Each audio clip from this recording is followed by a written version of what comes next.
জুলাই আন্দোলন হয়েছে, 5ই আগস্টে বাংলাদেশ দ্বিতীয়বারের মতো স্বাধীনতা লাভ করেছে। এই যে বিপ্লবটা হয়েছে, এই বিপ্লবে কাদের ভূমিকাটা বেশি, এই বিচার কিন্তু যারা অগ্রণী ভূমিকা পালন করেছে তারাও কিন্তু এই সিদ্ধান্ত কাউকে দিতে পারবে না, অসম্ভব, এটা দিতে পারবে না।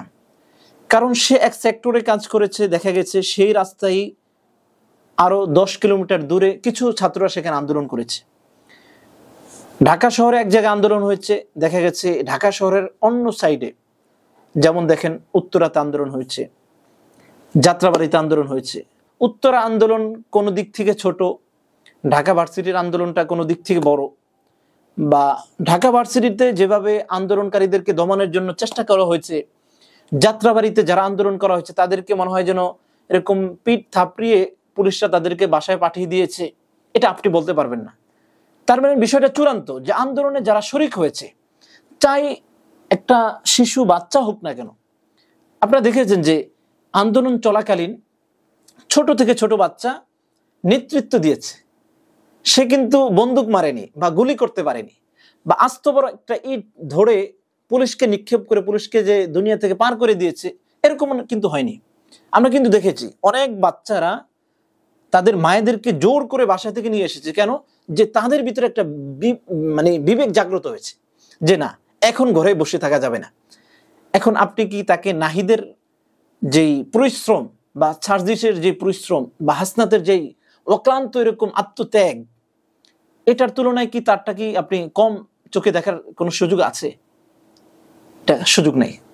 তার মানে আপনাকে এই কথা বিশ্বাস করতে হবে যে জুলাইতে যারা সামান্য পরিশ্রম করেছে,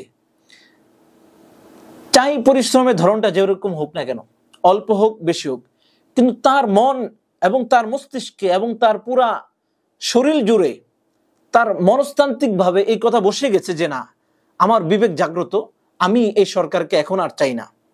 যাদের হাত গুম, এত এত খুন, এত এত রক্ত, তাদেরকে এখন ক্ষমতায় দেখতে চাই না। যদি বিষয়টা এরকমই হয়, তাহলে বিপ্লবকে বা এই গণ অভ্যুত্থানকে বা এর ফলাফলকে, এর সামারিকে ভাগ করার কি আছে ভাই? যারা এখন যে বিভাজন করতেছেন যে আমি সমন্বয়ক ছিলাম, আমি সমন্বয়ক ছিলাম, সে সমন্বয়ক ছিল না, এটা কেন রে ভাই? এটা তো করা উচিত ছিল না। বরং আমি মনে করি এই যে জুলাইয়ের এই গণঅভ্যুত্থান পরবর্তী এই সফলতাকে এখন ক্রেডিটের দিক থেকে ভাগ করা, এটা একটা দ্বিচারিতা, এটা একটা ফেসিবাদেরই একটা নতুন একটা ভার্সন। ফেসিবাদ 1971-এর একমাত্র ক্রেডিট আওয়ামী লীগ তারা নিজেরা এরকম অর্জন করছে বলে বিশ্বাস করত, প্রচার করত, বলে বেড়াইতো স্বাধীনতার ধারক বাহক একমাত্র তারা, যারা টুপি পরতো তারা রাজাকার, যারা স্বাধীনতার সময় এরকম ঘরে বসেছিল তারা রাজাকার, যারা এরকম কোনো কথা বলেনি তারা রাজাকার। এই কথা তো তারা এরকম বলতো যারা ফেসিবাদ ছিল।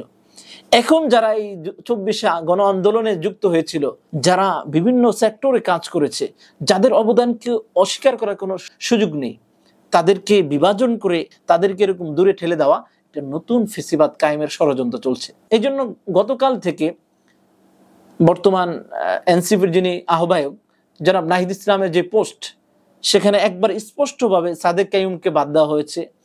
শুধু সাদেক কাইয়ুম না, আরো দেখা গেছে যে এমন অনেক জুলাই যারা জান প্রাণ দিয়ে এরকম সর্বস্ব দিয়ে এরকম আন্দোলন করেছে, এমন অনেক ভাই ব্রাদাররা আমাদের পরিচিত আছে যে তারা জুলাইয়ের পর একবারে নিশ্চুপ হয়ে গেছে। কারণ তারা জানে কোনো ব্যক্তির জন্য তারা কি করে নেই, ক্রেডিটের জন্য তারা এরকম আন্দোলন করেনি। তারা আন্দোলন করেছে এই দেশের খেটে খাওয়া মানুষদের উপর যেন চলন্ত যে স্টিম রোলার, জুলুমের যে স্টিম রোলার, সেটা থেকে যেন মানুষগুলো মুক্ত হতে পারে, গুম থেকে যেন মানুষ মুক্ত হতে পারে, খুন থেকে যেন মানুষ মুক্ত হতে পারে, এটা কিন্তু তারা চেয়েছে।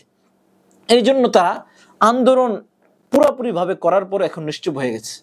অতএব যারা এখন এই জাতীয় বিভাজনের রাজনীতিকে পছন্দ করেন, আমরা আপনাদেরকে দ্বিতীয় ফেসিবাদ কায়েমের ষড়যন্ত্রকারী হিসেবে আমরা চিহ্নিত করতে চাই। আপনাদের উচিত হয়নি এভাবে বিভাজন করা, আপনাদের উচিত হয়নি নিজেদেরকে এভাবে এরকম ক্ষমতাসীন মনে করা, আপনাদের উচিত হয়নি পুরা জুলাইয়ের ক্রেডিট নিজেদের পক্ষে বা নিজেদের ঘরে এরকম জোগাড় নেওয়া, এটা আপনাদের জন্য উচিত হয়নি। আমরা বিশ্বাস করি যারা জুলাই প্রকৃত যোদ্ধা, তারা কখনো নিজেদের ক্রেডিট নেওয়ার জন্য জুলাই এরকম যুদ্ধ অংশগ্রহণ করেনি। তারা বাংলাদেশকে মুক্ত করতে পেরেছে, তারা বাংলাদেশকে মুক্ত করতে চেয়েছে, বিদায় যুদ্ধ হয়েছে, বিদায় এরকম স্বাধীনতা লাভ করতে পেরেছে। আশা করি এই জুলাইয়ের যে অবদান, এই অবদান থেকে আমি মনে করি না কোনো জেনারেল শিক্ষার্থীকে এর থেকে বাদ দেওয়া বা মাদ্রাসার ব্যাকগ্রাউন্ডের যারা আছে তাদেরকে এখান থেকে মাইনাস করা, এটা আমাদের একটা কৃষ্টি কালচার হয়েছে। 1971 সালে ওলামায়ে কেরাম যারা স্বাধীনতায় এরকম যুদ্ধ অংশগ্রহণ করেছিল তাদেরকেও এরকম মাইনাস করে স্বাধীনতা থেকে, স্বাধীনতার অবদান থেকে এরকম এরকম বাদ দেওয়া হয়েছে। মাওলানা ভাসানীকে দেখা গেছে যে বাংলাদেশের এই ফেসিবাদের 16 বছরে কোথাও আমরা নাম শুনতে দেখিনি, না মাইকে, না বক্তব্যে, না আন্দোলনে, অথবা না সংসদ ভবনে, কোথাও আমরা নাম শুনিনি। অথচ মাওলানা ভাসানীর যে কৃতিত্ব এটা বর্ণনাতীত, কিন্তু সেই তুলনায় বঙ্গবন্ধুর নামটাই কিন্তু আমরা বেশি শুনেছি।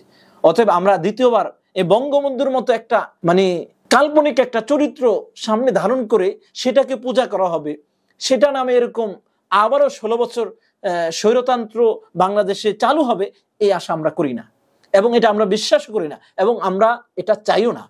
অতএব জুলাইতে যারা অংশগ্রহণ করেছে, চাই সে যে মতের হোক না কেন, ডানপন্থী হোক অথবা বামপন্থী হোক, মুসলমান হোক, হিন্দু হোক, ছাত্র হোক, কওমি মাদ্রাসার হোক অথবা আলিয়ার হোক, বিশ্ববিদ্যালয়ের হোক অথবা ভার্সিটির হোক, সবার ক্ষেত্রে সমান, সবাইকে সম্মান, শ্রদ্ধা এবং বক্তব্যের ক্ষেত্রে সবার অংশগ্রহণকে নিশ্চিত করা এবং সবার অবদানকে স্বীকার করা, এটাই হবে জুলাইয়ের অবদানের এরকম স্বীকৃতি প্রদান।